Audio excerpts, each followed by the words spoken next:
Lagi po akong binubuli. Paano binubuli? Ang baho mo, ang pangit. Ang sabi po niya sa akin, amoy patay daw ako. Tinaya po ako sa maraming tao, back burner sa groupmate sa thesis. May sabit daw po talaga sa work ethic. Pinalandakan niya po na student niya po talaga ako.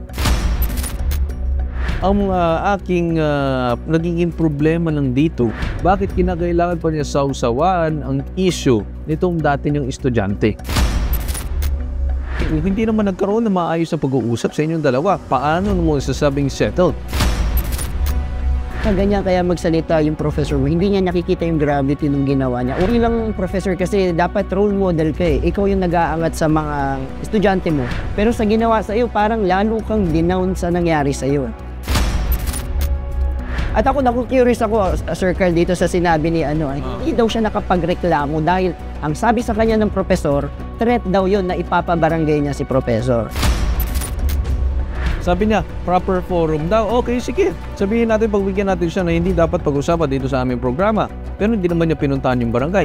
Hindi naman niya pinagbigyan ito si Nizel na mag-usap sa barangay dahil di ba din proper forum ang barangay? Napakagaling. Anong proper forum sa langit?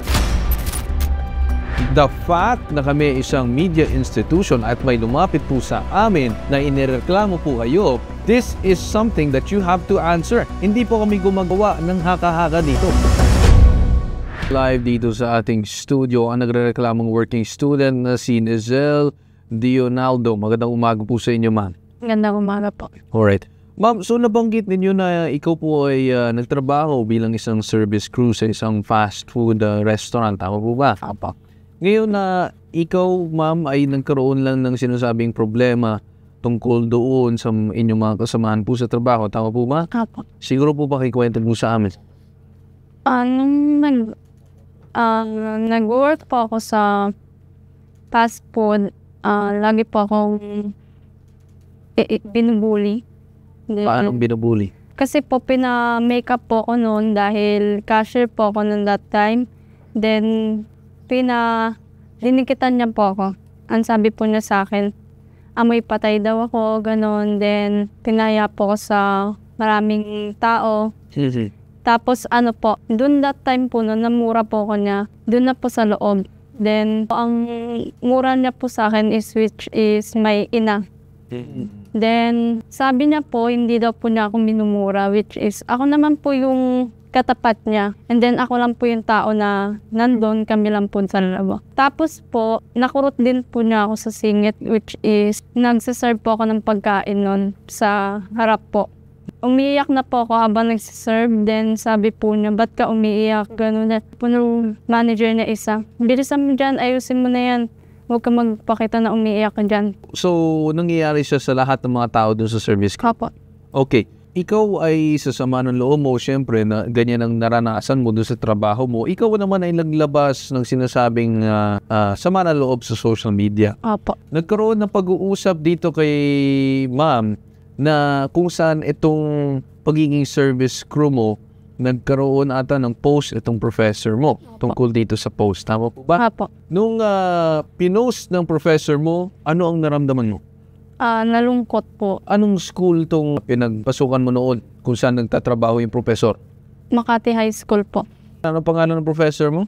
Joseph Tan Placiente po. Anong subject siya nagturo sa'yo? Research po. Ito lang ba yung post niya na kung saan or naglahad talaga siya ng detailed na post tungkol dun sa'yo? Pangalawa na po yan. Nakalagay, sorry, pero kung hindi ka lang may issue, di kaya ikaw na yung may something, backburner sa research, stress sa'yo yung mga groupmates mo, maraming dinadahilan kapag binibigyan ng task. So, sinare niya mismo yung video mo. Pero matanong ko lang, anong ginagawa mo ba sa video mo? Ba't ganyan yung caption ng parang talagang atake laban sa'yo na baka ikaw na raw yung may problema? Yung binidyoan ko lang po sarili ko. Wala lang po, nagta-type lang po. Sa trabaho? Saan to yung doon sa fast food restaurant na sinasama? Hindi po. Yan po yung ngayong trabaho ko. Pero ngayong trabaho mo. Ngayon, kailan pinost ni professor to? Ito yung unang post niya tungkol sa'yo. Tama ba? Or nag-comment siya doon sa post mo? Sinare niya po talaga yan. So, ang ginamit niya na pambala laban sa'yo is tungkol doon sa sinasabi natin post mo or yung dahil doon sa post mo, tinignan niya yung doon sa pagiging estudyante mo nung time niya na nagturo na yun yung naging basis niya kung bakit ganun daw yung trato sa'yo doon sa sinasabi nating restaurant? Parang ganun ba ang ginawa niya? Opo. So parang dyan sa video, kaya siya ng ganyang komento, meron ka rin bang caption? Like ano ba yung nakalagay sa caption mo? Nakikita ko parang nagtatrabaho ka ng maayos, marangal, nung kutsaka, sabi mo, inaabuso ka sa trabaho. Ano yung caption mo ba dyan? Ano po yun parang bullying din na... Nag-rant ka about bullying. Okay, tapos nakita ng professor mo, shinare, at nagdagdag siya ng sariling komento niya dun sa na baka nga ikaw na yung may problema. Apo. Nabasa ko din kanina na nagkaroon ka ng sinasabi natin problema na kung saan parang nag-work ka ata tapos nag-aaral ka din. Apo. Paki-explain po sa amin yung setup ninyo na bakit po kayo din nagtatrabaho at bakit po kayo din nag-aaral at the same time para po maintindihan ng ating mga nanonood ngayong araw. Kaya po nag-working student ako dahil yung papa ko po may sakit, diabetes po. And si papa lang po yung nag-work that time noon. Then hindi na po niya kinaya kaya nag-resign na po siya sa work niya. And then hindi pa po kami graduate noon that time. Tapos, lahat po kami nag-working student nun. And kami lang din po yung nagtitusto sa aming pamilya. So, ang nangyari is due to financial problems, naisipan mo na lang siguro na gumawa ng hakbang na ipagbalanse inyong pag-aaral at pagtatrabaho para siguro yung pagtatrabaho mo ay masuporta ng sarili mo sa pag-aaral. Tama po ba? Opo. So, ngayon, ang sa akin lamang, no, tungkol dun sa nangyari dun sa isang fast food chain, na posible din na inyong pagka-distract dun sa trabaho at kung ano man may mga napabayaan ka dahil binabalanse mo ang dalawang bagay. Opo. So of course, hindi naman natin din masisi kasi hindi naman lahat ng tao nararanasan ng ganyang klase sitwasyon na baka hindi siguro naintindihan ng inyong manager. Ang aking nagiging problema lang dito, bakit pa nakisawsaw ang professor mo sa lahat ng pwede na pag-usapan? Bakit kinakailangan pa niya sawsawaan ang issue nitong dati niyang estudyante? Ngayon naman nakipag-ugnayan ng bitag sa inireklamong dating guro, ngunit tumanggi itong sumagot sa aming programa. Pero ayon sa kanya, usapin na ito ay matagal nang tapos dahil nakapag-usap na raw sila ni Nezel at settled na daw. Dagdag niya, hindi raw daw naman proper forum ang bitag upang harapin ang reklamo ni Nezel. Ano po ang naging usapan ninyo nitong professor? Message po sa mga kakilala niya na kung ano po yung address niya para po mapuntahan ko siya. Sa barangay po kami mag-usap kung bakit niya po ginawa yun. And then, nag-chat po siya, sabi niya threat daw po yung ginagawa ko. Then, wala daw po mali yung ginawa niya, sabi po ng lawyer niya. Lawyer niya? Sinong lawyer niya? Hindi ko po. Lawyer sa Kangkungan? Sino nagsabi nun? Okay, tapos? Tapos po, hindi po siya naniniwala na ganun yung nangyayari sa akin nun. Then, in-explain ko po yung side ko hanggang sa maintindihan niya. Then, sinabi ko po, ito yung manager ko, sir. Kung hindi ka naniniwala sa akin, ayan po, i-chat mo po yan. Then, ito po yung mga naabuso niya din. Then, yung isa po, hindi po nabigyan ng COE noon. Kaya po, hindi nakapunta ng Canada. Yan din po yung kausapin nyo. Lahat po yan, binigay ko po para siya na rin po maka-witness ng sa makatuwid, ma'am, dun sa bandang dulo, anong naging final na usapan ninyo nitong professor? Nagkasundo na ba kayo bandang dulo? Hindi po. So which means hindi pa talaga settled. Hindi pa settled. Nag-uusap lang sila pero hindi sila na-settled. Okay, bakit hindi po kayo nagkaroon ng kaunawaan dun sa inyong usapin sa barangay? Tuloy ba? Hindi po natuloy kasi po hindi po siya... Kasi okay, so hindi siya sumipot dun sa barangay. Hindi niya po binigay yung address kaya hindi po napunta. Okay, so hindi niya binigay yung address. So paanong klaseng in terms of unawaan yun nangyari? Kung hindi naman nagkaroon ng maayos na pag-uusap sa inyong dalawa, paano mo sasabing settled? Kung ikaw ay tamang tao dun sa sinasabi natin pagiging guro mo, bakit mo nilalabas ang itong sinasabing impormasyon na nakikita mo sa eskwelahan nitong ni Ma'am Nezel at ginagamit pambala laban sa kanya? Yan ay hindi po kakma bilang isang professor. Sabi mo, hindi proper forum na itong sinasabi namin programa para po sa inyong problema na dapat ay pag-usapan natin ngayon. To answer that issue, marami nagsasabi dito sa aming programa na hindi naman daw kami proper forum. The fact na kami isang media institution at may lumapit po sa amin na inireklamo po kayo, this is something that you have to answer. Kasi ang ginagawa po namin bilang isang media, naglalahad po kami ng katotohanan, sinasabi po namin ng katotohanan, hindi po kami gumagawa ng haka-haka dito. Ito po ay katotohanan base po sa amin masinsinan at malalim na investigasyon. So hindi ko alam kung anong ginagawa dito ng isang professor ka ba lamang, hindi ko rin professor ka ng kung ano, na kung saan ay nagbibigay ka lamang ng isang bagay na hindi mo fully naiintindihan ang sinasabi natin istorya. Kung ikaw talaga ay nagsasabi na base sa inyong nakita doon sa kanyang school, then I'm not sure if you have fully investigated this situation. Kasi ang ginagawa mo base lamang sa nakita mo sa school. Bakit? Kilala mo ba pagkatao niya? Kilala mo ba magulang niya? Kilala mo ba pamilya niya? Kilala mo ba kung anong pinagdadaanan niya? Yan ang number 1 na sinasabi natin na maraming mga tao sa social media na nakikiangkas, sakay, sausaw, butas sa isang issue. Ganyan kaya magsalita yung professor mo. Hindi niya nakikita yung gravity ng ginawa niya. Unang-una, professor siya. Yun nga, dahil nga professor siya, may mga connection siya sa Facebook na maraming nakakitang schoolmate, friends, faculties, and other students siguro dun sa dati mong school. Pangalawa, bilang professor kasi dapat role model ka eh. Ikaw yung nag-aangat sa mga estudyante mo. Ikaw yung nag-guide sa kanila. Kaya ka nga guro eh. Hindi mo sila in-down. Pero sa ginawa sa iyo, parang lalo kang dinown sa nangyari sa iyo. Kumbaga, kung wala naman siguro magandang sasabihin, it's okay to shut up na lang, di ba? Zip your mouth. Pero, di ba, imbes na makatulong ka kasi, lalo kang madedegrade or madedemoral. So, hindi tama yun para sa isang professor. Opo. Di ba? So, sabi niya, proper forum daw. Okay, sige. Sabihin natin, pagbigyan natin siya na hindi dapat pag-usapan dito sa aming programa. Pero hindi naman niya pinuntahan yung barangay. Hindi naman niya pinagbigyan ito si Nezel na mag-usap sa barangay. Dahil di ba din proper forum ang barangay? Napakagaling. Anong proper forum sa langit? Pag-usapan na natin ngayon with this resource person, Executive Director of Commission on Higher Education, itong si Cinderella Filipina Benitez Jaro. Magandang umaga po sa inyo, ma'am. Ma'am, ano po ang nakikita natin dito? Kasi ang sa akin, is it part ng code of conduct ng teacher na maglabas ng isang bagay na nasa school at makikisawsaw po sa isang issue? At palalakihin ng issue na magiging source po na pwede ipahiya palalo itong si Nezel doon sa nangyari sa kanya? Sir, I would speak in general po. Maaring may paglabag sa data privacy, kung ano man po na other existing rules and regulations po. Kung ito po ay it would be tantamount to violation of existing rules and regulations or laws, it can be one of the actions po that the institution may impose the necessary sanction po against his or her employee po, sir.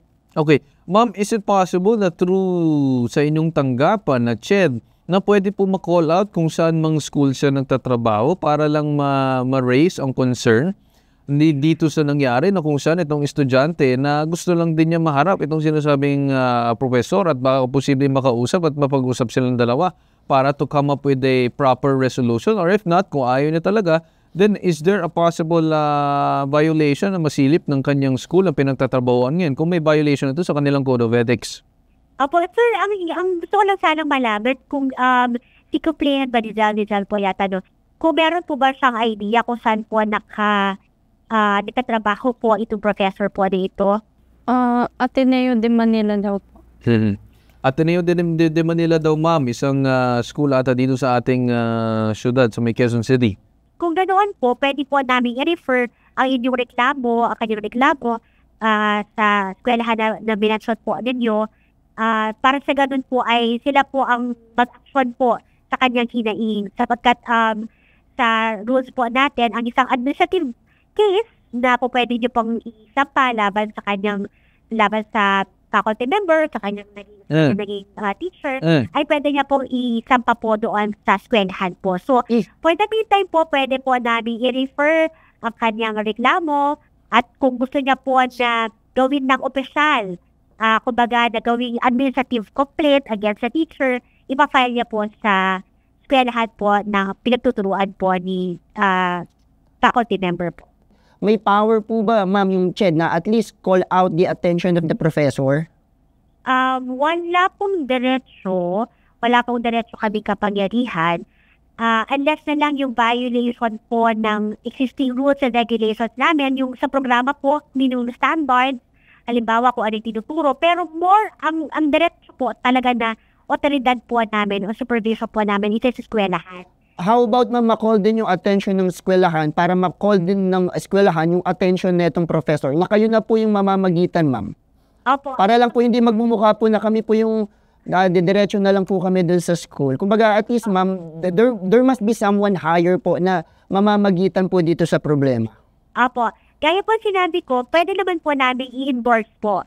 Pwede naman po namin i-endorse, kumbaga ng aming opisina, i-endorse po namin ang reklamo po ni Nigel sa eskwelahan po.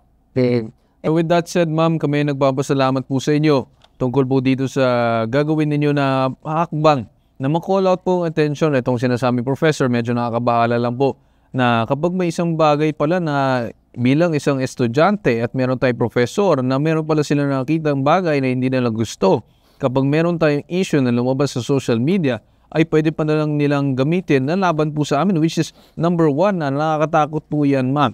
At ayaw po namin na mangyari pa sa iba pa. So I hope, ma'am, this would be addressed with proper enforcement dito sa sinasabing professor, and if kinakailangan talaga gawa ng sanction, then so be it po.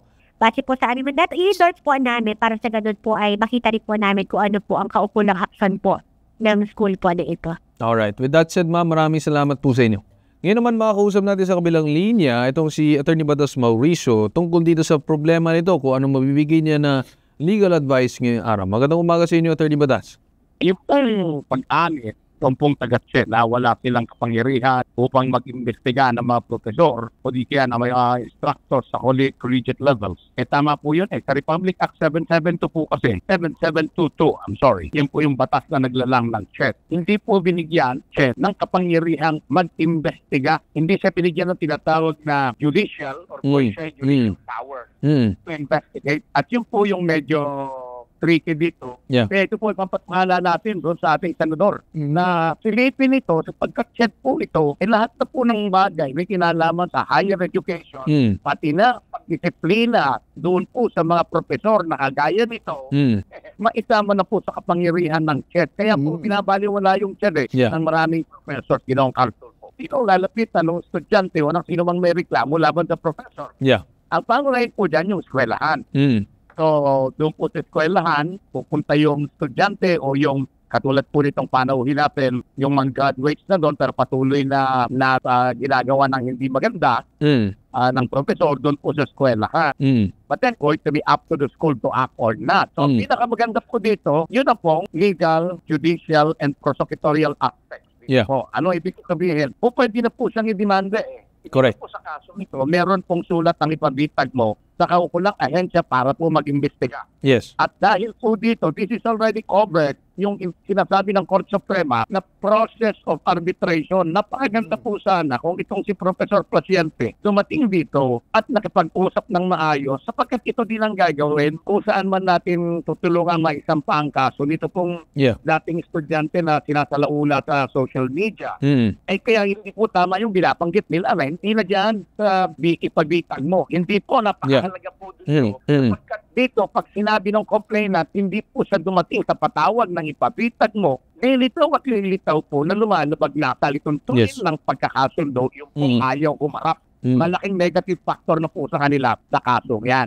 Yes. Pangalawa, cyber libel po ito Pinakita po natin kanina, yung cartoon po. So wala po itong kinalaman at yun yung mali siya at yun ang problema niya sa cyber libel law. So para sa akin, attorney, natatawa na lang ako kanina na kung saan, kapag kami naman ang tatanggap ng problema, ay hindi po proper forum ang aming programa. Ngayon naman pagdating naman sa barangay na kinikilala ng iba na proper forum, ay hindi naman din po pwede magharap at ayaw niya ibigay ang address dahil umano threat naman. So ano ba talaga ang dapat natin puntahan para sila ay mapag-usapin na maayos? Ano tingin mo dyan, attorney? Well, pagpapakita po ito ng bad faith, hindi po makakabuti sa kanya bilang profesor. Correct. Totoo lang po. At yan po yung kanyang haharaping suliranin. Yes. Dahil ito po yung naipalapit na sa ipabitag mo, may malaking problema po niya yan.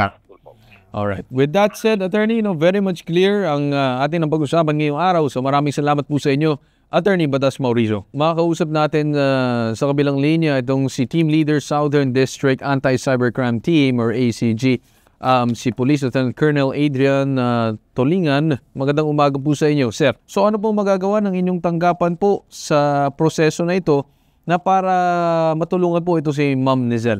kung titignan natin sa batas natin, ito ay unjust vexation saka libel in relation doon sa Cybercrime Act natin.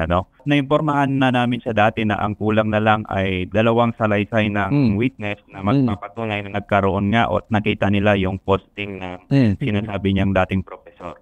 Yun na lang po yung kulang para lapit na namin sa prosecutor's office yung kaso niya para masampahan ng kaso po yung dating professor niya. Alright. With that said, sir, ay kami aasa dun sa mag-iagaran aksyon ninyo tungkol sa problema ni ma'am. And we wish ma'am all the best dun sa pag-file na itong sinasabing kaso. Kasi of course, gusto man pinagbigyan na ni ma'am ng pagkakataon itong si sir na makausap. Pero talagang paiwas. So with that said po, sir, maraming salamat po sa inyo. Opo, maraming salamat din po. Alright. So ma'am Nizel, final words na lang gusto ko sabihin sa inyo na meron po din na susuri sa inyo na doktor na makakatulong din kahit paano na ma-check kayo na kung kayo ay nahihirapan kasi alam ko marami kayong binubuhat na mga responsibilidad o obligasyon sa inyong buhay para kahit paano may nilalabas kayo or outlet doon sa mga nangyari at marami na nangyari sa iyo. Okay po sa inyo, ma'am? Opo. Alright. At dyan po tayo nagtatapos sa ating programa hinggit sa sumbungan, investigahan, anong reklamo na bibigyan ng solusyon at aksyonan. Ito nag-iisang pambansang sumbungan, tulong at serbisyo may ibang katangian. Katangiang Bitag, ilalaban kay Digiwan. Ako si Carl Tulfo at kasama kong co-host ko na si Bitag Din at itong hashtag Ibabitag Mo.